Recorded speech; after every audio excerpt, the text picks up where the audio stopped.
Hello everyone, good afternoon. এখন বাজে মোটামুটি ওই ৬টা ১০-১৫ মতো। আর আজকে হচ্ছে সোমবার। আর এখন থেকে আমি আপনাদেরকে সঙ্গে নিয়ে নতুন আরেকটা ব্লগ স্টার্ট করলাম। আশা করি আপনারা সবাই খুব ভালো আছেন। আর আমিও অনেকটাই ভালো আছি। রাতে একটুও ঘুম হয়নি, কিন্তু দুপুরবেলায় ঘুমোতে অনেকটাই শরীরটা ফ্রেশ হয়ে গেছে। তারপরে ভাবলাম যাই ছাদে একটু হাঁটাহাঁটি করে আসি। আর ওয়েদারটা খুবই সুন্দর লাগছিল, ভাবছিলাম কেননা এখন একটু শ্যুট করে আপনাদের সঙ্গে শেয়ার করা যাক। কারণ শরীর যেহেতু ভালো থাকে না, তাই ডেইলিকার ব্লগ আমি দিতে পারছি না। যেটুকু পারি সেটুকুই আপনাদের সঙ্গে শেয়ার করি। নিচে কয়েকটা জামা কাপড় ছিল, তো বাড়িতে কেউ ছিল না, ভাবলাম সন্ধে হয়ে যাচ্ছে যেহেতু, তো জামা কাপড়গুলো তুলে বাকি কাজগুলো একটু একটু করে গুছিয়ে নিই। তো জামা কাপড়গুলো তুলবো, যেগুলো শুকনো আছে সেগুলো আগে তুলে নেব। আর মা বাবা যেহেতু ওই যে আপনারা দেখতে পাচ্ছেন কিনা জানি না, যে ওই টিনের ঘরটা আছে, মা বাবা কিন্তু ওইটাতেই থাকে। আমরা আগে ওইটাতেই থাকতাম, আর এখন যেহেতু এই ঘরটা হয়েছে, আর এই ঘরটা কিন্তু আমাদের এখনও কমপ্লিটই হয়নি, কিন্তু তাও এখানে থাকছি কারণ আমরা যেহেতু অনেকগুলো মানুষ, ওই ঘরটায় না সবাইকে ধরে না। আর বৃষ্টি কাদার মধ্যে তো কোনো কথাই নেই, অনেক মানুষ একসঙ্গে থাকলে যেটা হয় আর কি। আর সবাই বড় হয়ে গেছে, যার যার পার্সোনাল জায়গা লাগছে, তার জন্য আমরা এই ঘরটাতেই এখন থাকছি। তো আগে আমি শুকনো আর আমাদের ভাই বোনদের যে জামা কাপড়গুলো আছে ওগুলো তুলে নেব। আর তারপরে মা বাবার যে জামা কাপড়গুলো আছে ওই জামা কাপড়গুলো ওই ঘরে রেখে আসব। তো এই জামা কাপড়গুলো তুলে নিয়ে তারপর বাকি কাজগুলো করব। আর আপনাদের কাছে আমার একটা কোশ্চেন আছে, কারণ এইটা নিয়ে আমি অনেকটাই কনফিউজড। আমার মা বলছে যে ৫ মাস পর থেকে পুজো করা যায়, কারণ এই সময় ধর্মের সঙ্গে ঠাকুরের সঙ্গে যতটা মানে নিজেকে জয়েন্ট করা যায় ততই ভালো। আর অনেকে আবার বলছে পুজো করতে নেই। তো আপনারা যদি জানেন প্লিজ আমাকে জানাবেন যে এই টাইমে আদৌ কি পুজো করা যায় কি যায় না। আর ওই যে বিড়ালটা দেখলেন হেঁটে যাচ্ছে, ওরও না প্রেগনেন্ট, তো ও বাচ্চা দেওয়ার জন্য সব জায়গা দিয়ে ঘোরাঘুরি করছে। একবার ছাদে যায়, একবার নিচে আসে, একবার ওই ভাঙা ঘরটার মধ্যে ঢোকে। ওই ঘরটার মধ্যে না আমাদের যখন গরু ছিল সেই সময় ওই যে ওই ঘরটায় থাকতো। আর এখন একটা ভ্যান আছে, আমার বাবা যেহেতু সবজি টবজি চাষ করে, তো ওগুলোকে নিয়ে আড়তে যেতে হয়, তারপর অনেক জিনিস নিয়ে মাঠে যেতে হয়, তো ওগুলো যদি ঘাড়ে করে নিয়ে যায়, মাথায় করে নিয়ে যায়, তো অনেকটাই কষ্ট হয়, যার জন্য ওই ভ্যানটা কেনা। আর ওই ভ্যানটাকে রাখার জন্য ওই ঘরটা এখনও আছে। ঘরটা কিন্তু একদমই ভেঙে গেছে, ভেঙে ফেলার মতোই, কিন্তু ওর মধ্যে প্রচুর জিনিস আছে।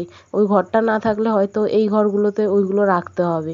আর জামা কাপড়গুলো তুলে নেওয়ার পর দেখছি পুরো মেঘ হয়ে গেছে, আকাশটা পুরো অন্ধকার হয়ে গেছে। আর এদিকে মানে সন্ধেও নেমে এসছে, এখন মোটামুটি ওই 6:30 পৌনে 7টা বেজে গেছে, 6:30 না সরি।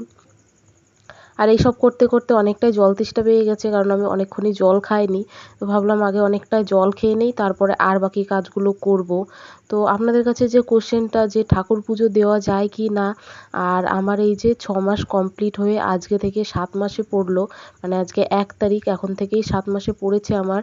তো এখন কি আমি পুজো করতে পারবো কি পারবো না, কারণ অনেক জায়গায় দেখেছি 5 মাস পর থেকে পুজো করা যায় না।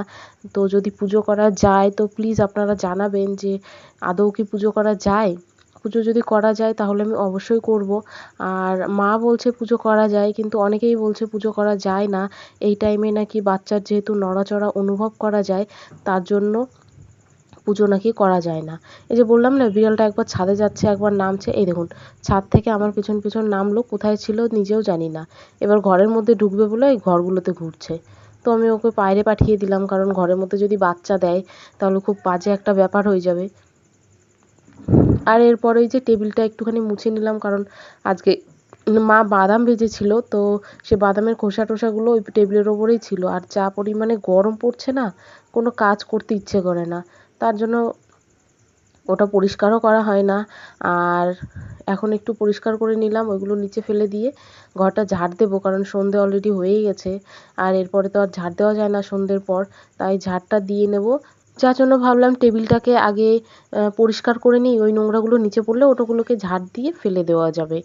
আর এরপর আমি ঘর ঝাড় দেবো। আর আপনারা হয়তো দেখতে পাবেন আমার হাতের হচ্ছে সেই খেজুরের ডগাগুলো দিয়ে ঝাড়ু তৈরি করা হয় আর কি। এই ঝাড়ুগুলো আমি ছোটোবেলা থেকেই দেখছি আমাদের মানে গ্রামের বাড়িতে, আমি মনে হয় বেশিরভাগ বাড়িতে, কারণ আমাদের এইখানকার গ্রামের বাড়িগুলোতে বেশিরভাগ ঝাড়ু কেনা হয় না বাজার থেকে, এই যে এইগুলো দিয়েই ঝাড়ু বানানো হয়। এটা আমি ছোটোবেলা থেকেই দেখেছি। তো এইগুলো দিয়েই আমাদের ঘর টর ঝাড় দেওয়া হয়।